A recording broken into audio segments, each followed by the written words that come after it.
इन दोनों में स्पष्ट हैं, सिद्ध हैं, बहुत अंतर है। समझना और जानना, इन दोनों में बहुत अंतर है। तो कुल मिलाकर ये दुनिया है और दुनिया में बगीचा है और उस बगीचा में समाज है, बस्ती है, शहर है, गांव है और उस गांव में अनेक विचार के मानव हैं।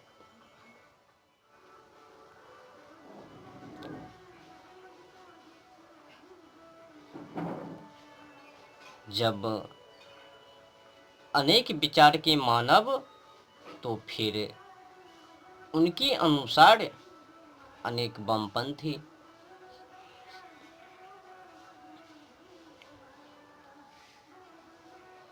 जब अनेक वामपंथी तो अनेक भगवान। तो बातें सिद्ध हो गए। जब अनेक वामपंथी हैं तो उनके भगवान भी हो गए एक एक। अब खेल देखिए, अब जो भगवान है न्यू न्यू मॉडल का पहला नंबर, वो तो ऊपर से उतरा नहीं, यहाँ का ही है, यहाँ से ही है। उसने सोचा समझा। अब ये जो वैदिक सनातन धर्म है, इसमें तो शयन कक्ष से बोरी बिस्तर को उठाकर मंदिरों की कक्षों में ले जानी पड़ती है और मल मूत्रों को त्याग करना पड़ता है और प्राय स्त्री एक दूसरे से बेचारी और एक दूसरे के ऊपर दंगा दंगी, अनेक प्रकार की जो बीमारी है उनका त्याग करना पड़ता है। तो बेहतर समझा क्यों ना एक टीम बनाया जाए और उस टीम का नाम वामपंथी रखा जाए। तो उससे हटकर एक अलग संगठन बना लिया। तो संगठन जो ही बनाया तो धीरे धीरे कर करके उनका एक नियम अलग अलग से मनमर्जी आचरण, जस तस जैसे भी हो भोग विलास करो, पर हमारी संगठन को सपोर्ट करो। माछ खाओ, मतलब मछली खाओ, पंछी खाओ, पेड़ को काटो, पौधों को काटो, जीव जंतु को मारो, अनेक प्रकार की भोग विलास करो, विद्या से विमुख रहो, मानवता से विमुख रहो, जलवायु और ओजोन परत से विमुख रहो। कुछ भी लेना देना नहीं है, बस हमारी टीम को सपोर्ट व समर्थन करो, आगे बढ़ाओ, विकसित करो। तो पता है ना, अब जो टीम को बनावे आने वाले समय में उनका तो बढ़ चढ़कर नाम तो बरजस्म में होवे ही करवे। तो जिसने टीम बनाया वो भगवान बन गया और उस भगवान ने, न्यू मॉडल का भगवान ने जो तरह तरह की नियम बनाई मन मर्जी आचरण करने के लिए। अब बताए ना, एक मकान को बनाने के लिए बहुत समय लग जाते हैं ना। नेम बनाओ, ये करो, वो करो, हिलना फिलना। तो कुल मिलाकर एक मकान को बनाने में अधिक समय। अब अगर बात किया जाए तो वही मकान को तोड़ने में क्षण भर की बात है, यूं ही तोड़ डालवे। तो मन मर्जी आचरण करने की सवाल है, तो उसमें कुछ करना तो है नहीं। भोग विलास के साथ साथ छोटी मोटी बहक ना जावे, जो आवे हमारी संगठन में वो लोग बहक ना जावे। तो छोटी मोटी शब्दों में तुम कुछ अच्छाई भी करना, एक दूसरे से मानवता के नाते रिश्ते भी रखना, ये भी बता दिया। ऊपर से जानवर खाओ, मछली खाओ, बकरे खाओ, पशु पक्षी को खाओ, पेड़ पौधों को काटो, लेना देना नहीं है। बिगाड़ने के लिए भी सुधारने के लिए भी, दोनों स्थिति परिस्थिति में उपदेश जिसने टीम बनाई उनकी तरफ से, और वही भगवान बन गया। जिसने स्थापना की उस टीम को धीरे धीरे करके वो टीम एक बमपंथी का निर्माण हो गया। और वही बमपंथी,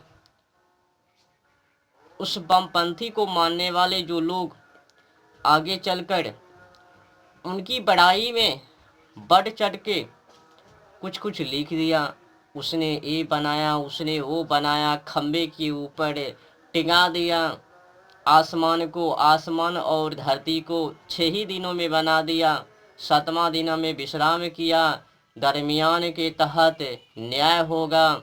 उसने ये तुमको खाने के लिए पैदावाइश किया है, तुम उन चीज़ों को खाओ, सुथरी को, अनेक प्रकार की बीमारी उनकी बड़ाई में। ओ भगवान यहाँ जाके वहाँ जाके लाजर को जिंदा किया, कब्र से बुलाया, वो जी उठा, मरे हुए को जिलाए जाते हैं। जो भी उनके मनों में आया वही प्रस्तुत कर दिया।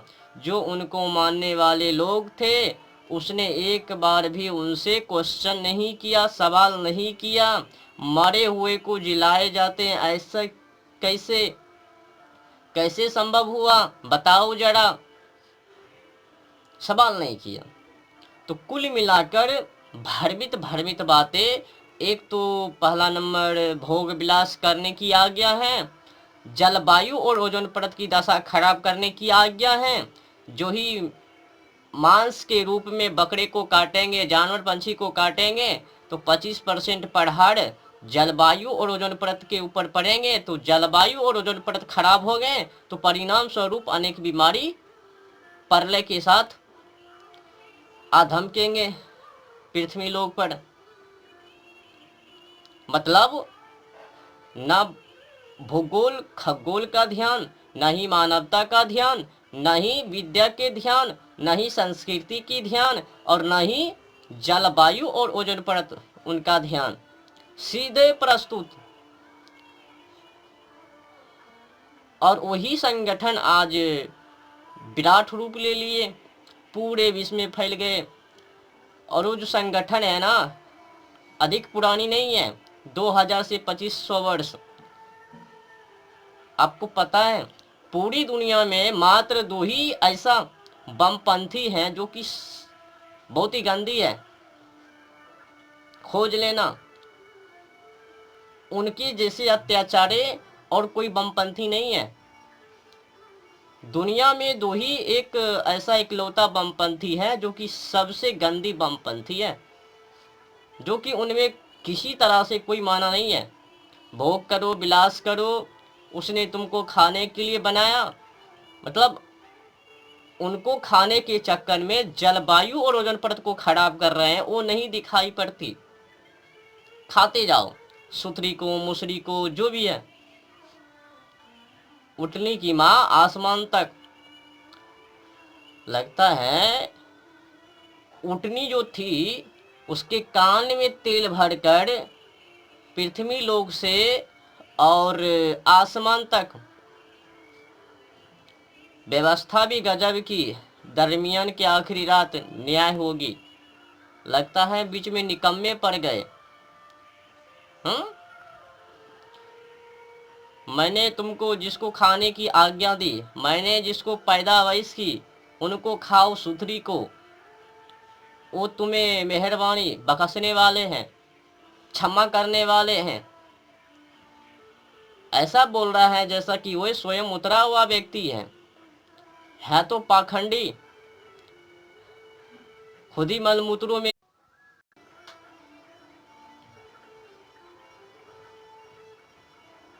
कुछ भी भूगोल खुगोल की ध्यान नहीं है।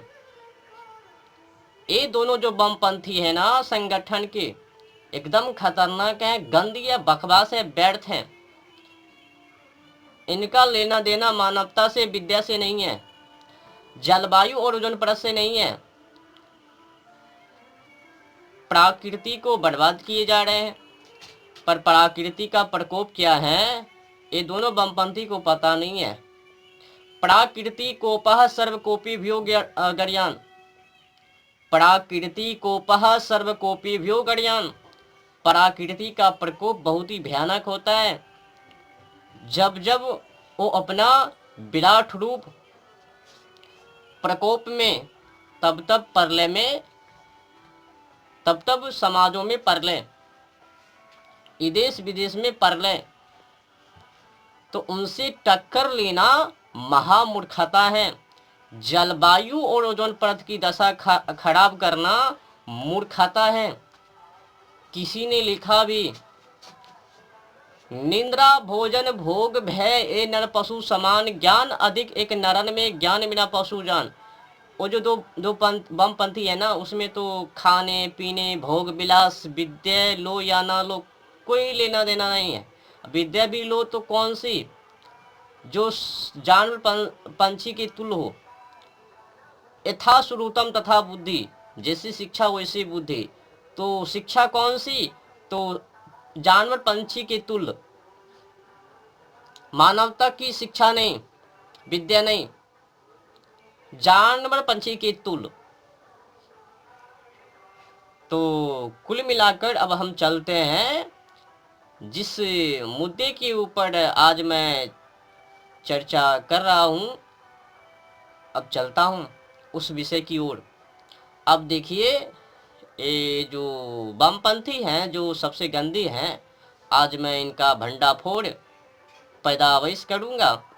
बस आप लोग संकेत मात्र से समझते जाइएगा, समझ लीजिएगा, समझिएगा, मजा आएगा। किस तरह से उन लोगों ने भ्रमित भोगी भोगी मीठी मीठी बातों को बोल बोल कर लोगों को बहकाया, फुसलाया, अपनी ओर आकर्षित किया।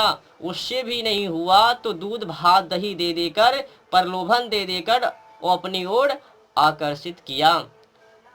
भला भला के फुसला फुसला के हलो लोहिया मुट्ठी बांधो और कहो, हे उनके पाखंडी के आत्मा, हमें प्रवेश कर जाओ, बैठे बैठे कुछ कमा के दे दो। नंगड़े लुल्ले जिंदे हो जाओ। अब मैं बाइबिल के अनुसार वामपंथी संगठन का निर्माण करने वाले, उनकी मैं जरा सा कुछ शब्दों में भंडाफोड़ कर रहा हूं, समझिएगा। अब देखिए, मजा आएगा। यहां से बाइबिल पेज नंबर 150 यूहन्ना, पेज नंबर 150 यूहन्ना। अब देखिए इसमें क्या कह रहा है। अगर नंबर की बात किया जाए 17, तब भीड़ के लोगों ने जो उस समय उसके साथ थे यह गवाही दी कि उसने लाजर को कब्र से बुलाकर मरे हुए में से जिलाया था। मतलब मरे हुए को जिलाया, लाजर को कब्र से बुलाया उसने, जिसने संगठन का निर्माण किया। तो लाजर कब्र से बाहर आया, मरे हुए को जिलाया। मतलब अब जो विद्या से, मानवता से कुछ तो रिश्ते नाते मतलब है ही नहीं। केवल तो केवल भ्रमित अंधविश्वासी, असंभव। चलो मैंने मान लिया, मुर्दे को उसने जिला दिया, तो उस समय अगर मुर्दे को जिलाया जाता और इस समय नहीं जिलाए जाते, ये तो पाखंडी है ना। अगर उस समय मुर्दे को जिलाए जाते तो इस समय भी मुर्दे को क्यों नहीं जिलाए जाते। अगर इस समय नहीं तो फिर उस समय नहीं, ये व्यर्थ है, व्यर्थ में स्पष्ट है, साबित है, सिद्ध हो गए। अगर इस समय नहीं तो फिर उस समय भी नहीं। अब लोग कहेंगे कि उस समय पवित्र और इस समय में अधिक अपवित्र है, तो भाई साहब बकवास मत करो। तुम्हारे पास अब तर्क नहीं है, जवाब नहीं है। उस समय ही अधिक अंधविश्वासी, अंडू गंडू गवोड़े गफोड़े बन बन के घूम रहे थे, वही लोग बल्कि अंधविश्वासी। अब लोग समझ चुके हैं, पढ़ रहे हैं, पढ़ पढ़ के अध्ययन कर करके समझ रहे हैं क्या अंधविश्वासी, क्या सही, क्या उचित, क्या अनुचित, पढ़ पढ़ के समझ रहे हैं। अब बकवास नहीं चलेगा।